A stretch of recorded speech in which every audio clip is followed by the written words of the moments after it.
أعوذ بالله من الشيطان الرجيم. بسم الله الرحمن الرحيم.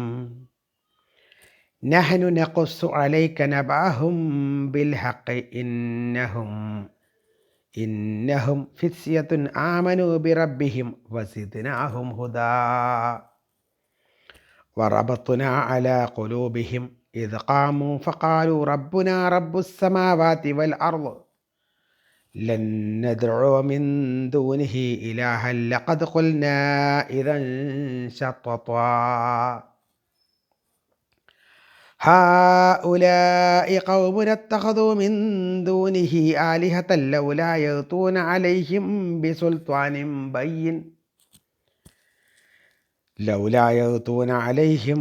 بسلطان بين فمن أظلم ممن افترى على الله كذبا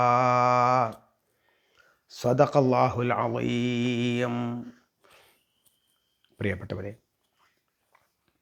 അസ്സലാമു അലൈക്കും വറഹ്മത്തുള്ളാഹി വബറകാതുഹു. സൂറത്തുൽ കഹ്ഫിലെ 13, 14, 15 3 ആയത്തുകളാണ് ഓതി വെച്ചത്. അർത്ഥത്തിലേക്ക് വരാം. ബിസ്മില്ലാഹിർ റഹ്മാനിർ റഹീം. നഹ്നു നഖുസ്സു അലൈക നബഅഹും ബിൽഹഖ് ഇന്നഹും ഫിത്യത്തുൻ ആമനൂ ബിറബ്ബിഹിം വസിദ്നാഹും ഹുദാ. നഹ്നു നഖുസ്സു അലൈക, നഹ്നു നാം, നഖുസ്സു അലൈക താങ്കൾക്ക് പറഞ്ഞു തരാം, നബഅഹും അവരുടെ വർത്തമാനം, ബിൽഹഖ് സത്യസന്ധമായി, നാം അവരുടെ വർത്തമാനം താങ്കൾക്ക് സത്യസന്ധമായി പറഞ്ഞു തരാം. ഇന്നഹും തീർച്ചയായും അവർ, ഫിത്യത്തുൻ ഒരു കൂട്ടം യുവാക്കളായിരുന്നു. ഇന്നഹും ഫിത്യത്തുൻ തീർച്ചയായും അവരൊരു കൂട്ടം യുവാക്കളായിരുന്നു. ആമനു അവർ വിശ്വസിച്ചു, ബി റബ്ബിഹിം അവരുടെ രക്ഷിതാവിൽ വിശ്വസിച്ച ഒരു കൂട്ടം യുവാക്കളായിരുന്നു അത്. വസിദ്നാഹും ഹുദ അപ്പോൾ നാം അവർക്ക് നേർവഴി വർദ്ധിപ്പിച്ചു കൊടുത്തു, വിശാലമാക്കി കൊടുത്തു. നാം അവർക്ക് നേർവഴി വ്യക്തമാക്കി കൊടുത്തു. വറബത്ന അലാ ഖുലൂബിഹിം അവരുടെ ഹൃദയങ്ങൾക്ക് നാം കെട്ടുറപ്പ് നൽകി. റബത്ത വറബത്ന അലാ ഖുലൂബിഹിം അവരുടെ ഹൃദയങ്ങൾക്ക് നാം കെട്ടുറപ്പ് നൽകി. ഇത് ഖാമു അവർ എഴുന്നേറ്റ് നിന്നപ്പോൾ, ഫഖാലു എന്നിട്ട് അവർ പറയുകയും ചെയ്തപ്പോൾ, റബ്ബന ഞങ്ങളുടെ രക്ഷിതാവേ, റബ്ബുസ് സമാവാതി വൽ അർദ് ആകാശങ്ങളുടെയും ഭൂമിയുടെയും രക്ഷിതാവേ, ലൻ നദ്ഉ മിൻ ദൂനിഹി ഞങ്ങൾ അവനെ കൂടാതെ ആരാധിക്കുകയില്ല, ഇലാഹൻ ഒരു ആരാധ്യനെയും,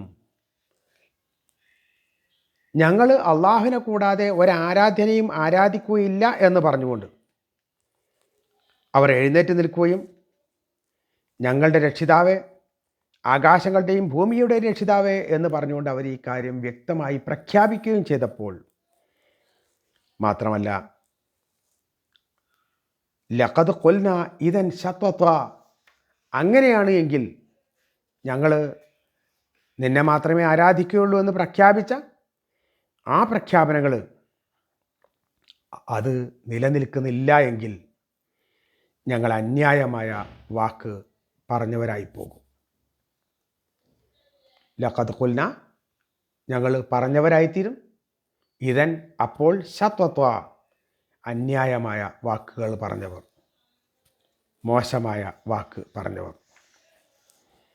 ഹഉലായി ഇക്കൂട്ടർ, ഖൗമുന അതായത് നമ്മുടെ ഈ ജനത, ഇത്തഖദൂ മിൻ ദൂനിഹി ആലിഹ അവർ അള്ളാഹുവിനെ കൂടാതെ ആരാധ്യന്മാരെ സ്വീകരിക്കുന്നു. നമ്മളുടെ ഈ ജനവിഭാഗം അള്ളാഹുവിനെ കൂടാതെ ആരാധ്യന്മാരെ സ്വീകരിച്ചിരിക്കുന്നു. ലൗലാ യഅ്തൂന അലൈഹിം അവരെന്തുകൊണ്ടാണ് അതിൻ്റെ മേൽ കൊണ്ടുവരാത്തത്, ബി സുൽത്താനിൻ ബയ്യിനിൻ വ്യക്തമായ തെളിവ്, എന്തുകൊണ്ടാണ് അവർ ഈ കൊണ്ടുവന്നതിന് വ്യക്തമായ തെളിവ്, വ്യക്തമായ പ്രമാണം ഹാജരാക്കാത്തത്, എന്തുകൊണ്ടാണ് അവർ കൊണ്ടുവരാത്തത്? ഫമൻ അദ്ലമു ആരാണ് അക്രമി, മിമ്മൻ ഇഫ്തറ അലല്ലാഹി കദിബ, മിമ്മൻ ഇഫ്തറ കെട്ടിച്ചമച്ചവനേക്കാൾ, അലല്ലാഹി അള്ളാഹുവിൻ്റെ മേൽ കദിബ കളവ്, അള്ളാഹുവിൻ്റെ മേൽ കളവ് കെട്ടിച്ചമച്ചവനേക്കാൾ വലിയ അക്രമി ആരാണ് ഉള്ളത്? ഇവിടെ അള്ളാഹു സുബ്ഹാനഹു വ തആല ഈ ജനവിഭാഗത്തെ ഗുഹാവാസികളെ ആദ്യമായിട്ട് പരിചയപ്പെടുത്തുകയാണ്. ഗുഹാവാസികൾ എന്ന് പറയുന്നത് അവരൊരു സംഘം യുവാക്കളായിരുന്നു. അവർക്ക് അള്ളാഹു ക്ഷമ തോന്നിപ്പിച്ചു. അവരുടെ ഹൃദയങ്ങളെ പരസ്പരം ബന്ധിച്ചു.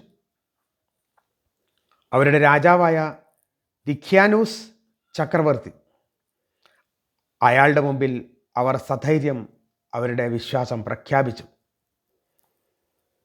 മാത്രമല്ല, ഞങ്ങളുടെ നാഥൻ ആകാശഭൂമികളുടെ റബ്ബാണ് എന്നും ഞങ്ങൾ അവനിൽ ഒരാളെയും പങ്കു ചേർക്കില്ല എന്നും അവനെ മാത്രം ആരാധിക്കുമെന്നും മറ്റാരെയും ആരാധിക്കുകയില്ല എന്നും അവർ ദിഖ്യാനൂസ് രാജാവിന് മുമ്പിൽ പ്രഖ്യാപിക്കുകയുണ്ടായി.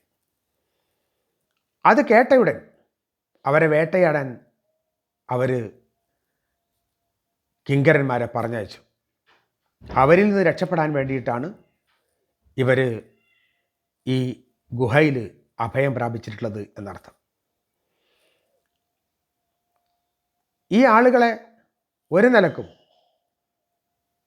പിന്തിരിപ്പിക്കാൻ സാധിച്ചില്ല എന്ന് മാത്രമല്ല, അവർ പരസ്പര ബന്ധിതരായും കൊണ്ടായിരുന്നു. ഒരുമിച്ച് ജീവിക്കാനും ഒരുമിച്ച് സഹിക്കാനും അവർ തയ്യാറായി എന്നർത്ഥം. എന്നിട്ട് അവർ പറഞ്ഞു, ആകാശഭൂമികളുടെ രക്ഷിതാവാണ് ഞങ്ങളുടെ രക്ഷിതാവ്, അവന് പുറമെ വേറെ ആരാധ്യരില്ല. അങ്ങനെ ഞങ്ങൾ ആരാധിക്കുകയാണ് എങ്കിൽ ഞങ്ങൾ അന്യായമായ വാക്ക് പറഞ്ഞവരായിത്തീരും. ഇതൊക്കെ വളരെ ഗൗരവത്തിൽ തന്നെ അവർ രാജാവിൻ്റെ മുമ്പിൽ പറയുകയുണ്ടായി. അതുകൊണ്ടാണ് അവർ ഇവിടേക്ക് അഥവാ ഈ ഗുഹയിലേക്ക് വരാനുള്ള കാരണം. എന്നിട്ട് അവരുടെ നാട്ടിലെ ആളുകളെ ചൂണ്ടിക്കൊണ്ട്, അഥവാ നമ്മുടെ ഈ വിശുദ്ധ ഖുർആൻ ഇറങ്ങിയ ആ പശ്ചാത്തലത്തിൽ അവിടെയുള്ള ആളുകൾ ഏതാണ്, ഈ ഗുഹാവാസികൾ, അല്ലെങ്കിൽ അവരെപ്പറ്റി എന്താണ് അറിയുക എന്നൊക്കെ ചോദിച്ചിട്ട്, അള്ളാഹുവിൻ്റെ അത്ഭുതമല്ലേ എന്നൊക്കെ ചോദിച്ച് വന്ന ആളുകളെ പറ്റിയാണ് പറയുന്നത്. നമ്മുടെ ഈ ജനത അഥവാ ഈ കാബാലയത്തിന് ചുറ്റുവട്ടത്ത് താമസിക്കുന്ന ഖുറൈശി ജനത എന്ന് പറയുന്ന ഈ വിഭാഗം, അവർ ബിംബങ്ങളെ ആരാധിക്കുന്നവരാണ്. അവരാ ബിംബങ്ങളെ ആരാധിക്കുന്നതിന് വല്ല ദൃഷ്ടാന്തങ്ങളും കൊണ്ടുവരാൻ അവർക്ക് സാധ്യമാണോ? അള്ളാഹുവിന് പുറമെ മറ്റു പല ദൈവങ്ങളെയും സൃഷ്ടിച്ച് അവർക്ക് ആരാധനകൾ നടത്തുന്ന ഈ കൂട്ടർക്ക് എന്തെങ്കിലും ഒരു തെളിവ് ഇതിൻ്റെ പേരിൽ നൽകാൻ സാധിക്കുമോ എന്ന് വെല്ലുവിളിക്കുകയാണ്. അതോടൊപ്പം തന്നെ അള്ളാഹുവിൻ്റെ മേൽ കള്ളം കെട്ടിച്ചമച്ചവനേക്കാൾ വലിയ അക്രമി ആരുണ്ട് എന്നുകൂടി ചോദിക്കുകയാണ്. അഥവാ ഇവർ ചെയ്യുന്നത് അള്ളാഹുവിൽ പങ്കുകാരെ ചേർക്കുന്നു, അള്ളാഹു അല്ലാത്ത ആളുകളെ വിളിച്ച് പ്രാർത്ഥിക്കുന്നു, അവർക്ക് ദിവ്യത്വമുണ്ട് എന്ന് ആരോപിക്കുന്നു. എന്നിട്ട് ഈ വിശ്വാസികളായ ആളുകൾ ജനവിഭാഗത്തോട് പലതരത്തിലുള്ള ചോദ്യങ്ങളും ചോദിച്ചുകൊണ്ട് രക്ഷപ്പെടാൻ വേണ്ടി ശ്രമിക്കുകയാണ്. അള്ളാഹു സുബ്ഹാനഹു വ തആല ഇത്തരക്കാരെ ഒരിക്കലും തന്നെ ഇഷ്ടപ്പെടുന്നില്ല എന്ന് മാത്രമല്ല, ഇതിനെന്ത് തെളിവുണ്ട് എന്ന് ചോദിക്കുകയാണ്. തുടർന്ന് പറയുന്നത്, അള്ളാഹുവിൻ്റെ മേൽ കള്ളം ചമക്കുന്നവനേക്കാൾ വലിയ അക്രമി ആരുണ്ട് എന്നാണ്. അള്ളാഹുവിൻ്റെ മേൽ കള്ളം കെട്ടിച്ചമച്ചതാരാണ്? ഈ മക്ക നിവാസികളും അതുപോലെ തന്നെ ബഹുദൈവ ആരാധകരുമാണ്. അവരെ ചെയ്യുന്നതിനേക്കാൾ മോശമായ പ്രവൃത്തി ചെയ്യുന്ന ആരുണ്ട് എന്ന് അള്ളാഹു സുബ്ഹാനഹു വ തആല ഇവിടെ ചോദിക്കുകയാണ്. സർവശക്തനായ അള്ളാഹു സുബ്ഹാനഹു വ തആല നമ്മെ എല്ലാം സഹായിക്കട്ടെ. വാഖിർ ദഅവാനാ അൽഹംദുലില്ലാഹി റബ്ബിൽ ആലമീൻ. അസ്സലാമു അലൈക്കും വറഹ്മത്തുള്ളാഹി വബറകാതുഹു.